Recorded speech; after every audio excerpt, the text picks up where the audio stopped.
Very good morning to all my students.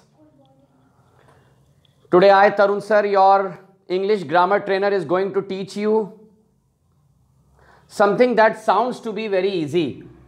जब कभी हम ये वोकैबलरी की बात करते हैं इंग्लिश में तो बड़ा इजी साउंड करता है ये कि वोकैबलरी तो इजी है, कुछ वर्ड्स बना लीजिए, वोकैबलरी बन गई।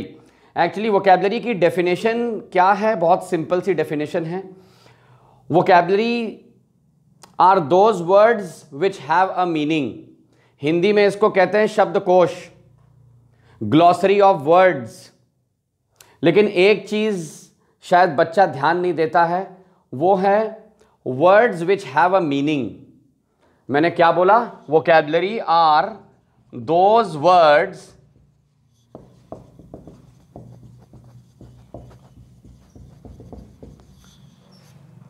ठीक है, ये आपके सामने लिखा है, words which have a meaning. अब from today onwards if you really want to strengthen your vocabulary, अगर आपको अपनी वोकैबलरी अच्छी करनी है तो आप लोगों को एक चीज ध्यान देनी पड़ेगी, दैट वोकैबलरी में कौन से वर्ड्स को आप कंसिडर नहीं करेंगे, क्योंकि उन वर्ड्स के मीनिंग नहीं होते। For example, names of countries, places, districts, cities etcetera. मतलब इसको आपको वोकैबलरी में कंसिडर नहीं करना है। कहीं अगर आप ऐसे वर्ड्स को कंसिडर करना शुरू कर दिया वोकैबलरी में तो मेरे बच्चों A to Z 1 मिनट में बन जाएगा। A for Argentina, B for Bahrain, C for Calcutta, जो कि अब कोलकाता हो गया है, चंडीगढ़ ले लीजिए, D फॉर दिल्ली। तो ऐसे तो A to Z जो 26 वर्ड्स हैं वो तुरंत बन जाएंगे। सो आप इन वर्ड्स को नहीं कंसिडर करेंगे वोकैबलरी में, और ना ही इनके मीनिंग होते हैं। They do not have a meaning. अगर मैं अभी आप लोग से पूछूं कि इंडिया का मीनिंग क्या है, जब भी मैं इंग्लिश स्पीकिंग क्लासेस लेता हूं तो बच्चों से पूछता हूं कि इंडिया का मीनिंग क्या है बताइए, क्योंकि उन लोग ने वोकैबलरी की लिस्ट में लिखा होता है। तो वो पलट के ये बोलते हैं सर इंडिया का मीनिंग है भारत। ये तो ट्रांसलेशन कर दिया आपने। तो हम लोग इस चीज को नहीं इंक्लूड करते। सेकंड देखिए, birds, animals, insects, fruits, vegetables etcetera. ये छोटे बच्चों के लिए ज्यादा सही है। अगर वो लोग वोकैबलरी सीख रहे हैं आप उनको सिखा सकते हैं। आज की डेट में आप कॉम्पिटिटिव लेवल के एग्जाम्स दे रहे हैं, ICSE, ISC, CBSE, UP board में हैं, और आप A से Z की वोकैबलरी बनाने में आप उसमें लिख देते हैं L फॉर लायन, क्योंकि दिमाग में वर्ड नहीं आता। वर्ड क्या मतलब, दिमाग में वोकैबलरी नहीं आती, तो आप जल्दबाजी में क्या लिख देते हैं? लायन। अभी कोई पलट के पूछ ले लायन का मीनिंग क्या है, तो आधे से ज्यादा जनता बोलेगी शेर, वो ट्रांसलेट कर देगी।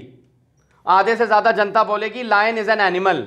ये तो डेफिनेशन दे दी तुमने, वो तो मुझे भी पता है, सभी को पता है lion is a wild animal, लेकिन इन चीजों को नहीं कंसिडर करते। फेस्टिवल्स, इन्वेंशंस, डिस्कवरीज,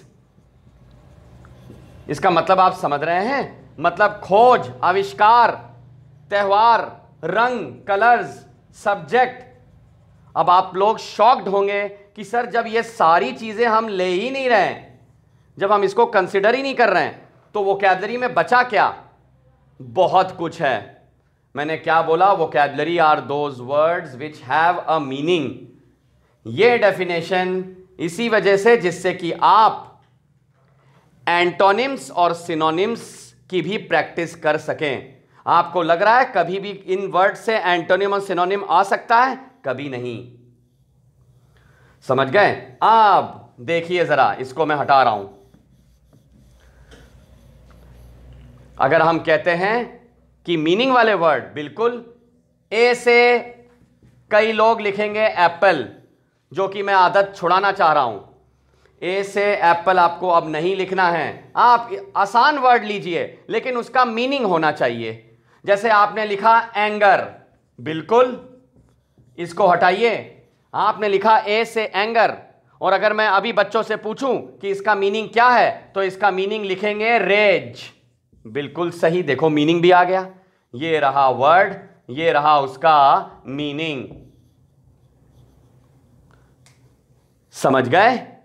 ठीक है, इसी तरीके से ए टू जेड आप लोग वोकैबुलरी बनाइए, लेकिन कौन से वर्ड्स नहीं लेंगे? Country, place, district, fruit, vegetables, animals, birds, insects, festivals, inventions, discoveries etcetera.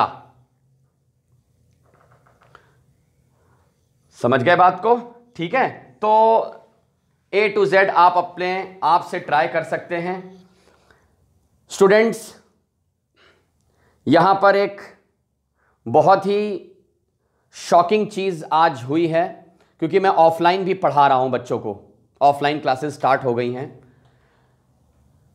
मेरे पास लगभग 6 to 7 इयर्स का एक्सपीरियंस है, तो मैं अपने बैचेस में ये बच्चों से पूछता हूं कि चलिए वोकैबुलरी बनाइए, और आज तक कभी ऐसा हुआ ही नहीं कि बच्चा उसमें कोई फल फ्रूट का नाम, मतलब फ्रूट्स एंड वेजिटेबल्स का नाम, ड्राई फ्रूट का नाम लिख दिया, जगह का नाम लिख दिया, किसी पार्क का नाम लिख दिया। लेकिन आज ये पहली बार ऐसा हुआ है।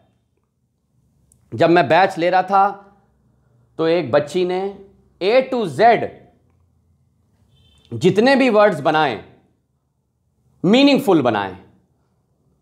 सो मैं उस बच्ची को अब आपके सामने प्रेजेंट करने जा रहा हूं। वो अपने वर्ड्स पढ़ेंगी, समझ रहे हैं? ए टू जेड बहुत, मतलब मैंने उनको कुछ बोला तक नहीं, मैंने उनको बस ये बोला बच्चों को कि आप वर्ड मीनिंग वोकैबुलरी बनाइए, and she did a remarkable job. तो चलिए देख लेते हैं इनके वर्ड्स, वो अभी थोड़ी देर में वीडियो के सामने आएंगी।